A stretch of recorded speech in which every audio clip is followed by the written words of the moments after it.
শ্রী শ্রী মায়ের কথা। একবার একটি ছেলে দারুণ গ্রীষ্মের রৌদ্রে আরামবাগ হইতে জয়রামবাটি রওনা হয়।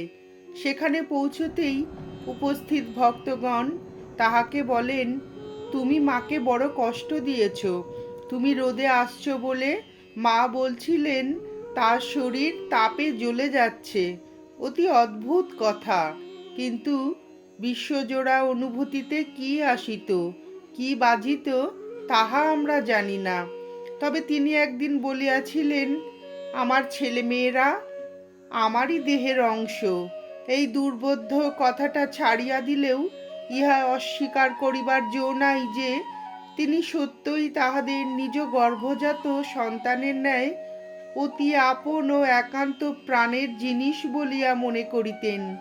তাহার সন্তান যে জাতিরই হোক না কেন, সে ঠাকুরেরই গণ।